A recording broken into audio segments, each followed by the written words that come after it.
এটা আমি উদাহৰণ লৈছো 23 পূৰণ 12 23 পূৰণ 12 টো অলপ ডাঙৰ হয় না নহয় আমি আগতে কি পাইছিলো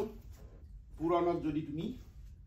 এটা যদি ব্ৰেকেট থাকে আৰু ব্ৰেকেটৰ বাহিৰত যদি এটা সংখ্যা থাকে সেই সংখ্যাটোৰে ব্ৰেকেটৰ ভিতৰত থকা প্ৰত্যেকটা সংখ্যাকে পূৰণ কৰিব লাগিব এটো আগবাঢ়ি মানে এইটো কৰাৰ আগতে ধৰিলো আমি পাইছিলো আগতে 3 পূৰণ 14 প্লাস 17 এটো যদি আমি ভাঙি দিও কেনেকৈ ভাঙি দিম 3 পূৰণ 14 প্লাস 3 পূৰণ 17 এটো বিলাইছো এইটোৰ পৰা আগবাঢ়ি যাও এইটোত কি এটা বেলেগ উদাহৰণ অলপমান টান কৰিম এতিয়া আমি এইটো হল তোমাৰ নেক্সট টু দিলু 3 যোগ 4 এইটো এটা ব্ৰেকেটত পূৰণ 14 যোগ 17 এইটো কি কৰিম এইটো অলপ বেলেগ হ'ল এইটো আগতে এটা আছিল যে 3 আৰু 4 হিও ব্ৰেকেটত আছে পূৰণ তেফেৰে আৰু এটা ব্ৰেকেট আছে বন্ধনী আছে এইটো কি কৰিম এইটো খুলি দিয়া এটা বুদ্ধি আছে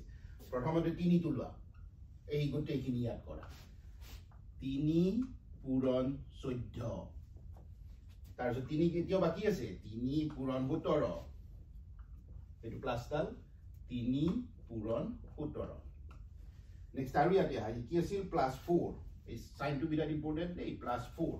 এতিয়া 4 ৰে যাম 14 4 পূৰণ 14 তাৰপিছত যাম 4 পূৰণ 17 প্লাস 4 পূৰণ 17 এইটো কি কৰিলো এই সংখ্যাটোত আমি কি কৰিলো প্ৰত্যেকটা নাম্বাৰক অকলে অকলে চাইছো 3 টো লৈছো প্ৰথমতে আৰু সেই দুটা নাম্বাৰক পূৰণ কৰিছো তাৰপিছত প্লাস 4 টো লৈছো লৈ সেই দুটা নাম্বাৰ পূৰণ কৰিছো ইয়াতে যদি মাইনাস থাকিল হয় তেনে হলে সেই প্ৰত্যেকটাৰে তুমি মাইনাস সাইনটো দিব লাগিব গতিকে তেনেকে তোমাৰ দুটা সংখ্যা থাকিলেও ইউজ কৰিব পাৰি এতিয়া এইটো বস্তু আমি ইয়াতে ব্যৱহাৰ কৰিম আমি 23 টো কেনেকৈ লিখিব পাৰো 20 প্লাস 3 যদি 20 30 10 এইবিলাক থাকিলে পূৰণ কৰা সহজ হৈ যায় পূৰণ 10 প্লাস 2 12 মানে 10 আৰু 2 এতিয়া চাও 20 টো লও 20 এৰে 10 পূৰণ 20 times 10 plus 20 times 2 এই দুটা তো দে 20 ৰ কাম শেষ নেক্সট টাইম প্লাস 3 times প্ৰথমটো 10 এতিয়া শেষ হোৱা নাই প্লাস 3 times 2 পূৰণ 2 এটা কৰি যোৱা 20 10 গুণ 200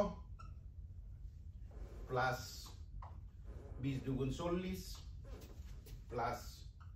3 10 গুণ 30 প্লাস 3 দুগুণ 6 এটা যোগ কৰা খুব সহজ 200 এটোৰ পৰা 240 240 ৰ লগত 30 270 প্লাস 6 276 এটো হ'ব উত্তৰ এনেকে তোমালোকে যেতিয়া এনেকুৱা সংখ্যা কিছুমান দেখা 10 ৰাখে ভাগে 100 ৰাখে ভাগে 1000 ৰাখে ভাগে তেনেকে ইহতক ভাঙি দিব পাৰা আৰু ভাঙি এনেকে তুমি ব্ৰেকেট ইউজ কৰি বন্ধনী ব্যৱহাৰ কৰি যতৰ উত্তৰটো সোনকালে পাবা কিতাপত তোমালোকৰ দুটা তিনিটা মান উদাহৰণ আছে আৰু বহুত কৰিব দিয়া এক্সাৰসাইজ আছে সেইবিলাক কৰা নোৱাৰিলে টিচাৰক সুধিবা কিন্তু এতিয়া তোমালোকে আইডিয়াটো গম পালা কেনেকৈ হয়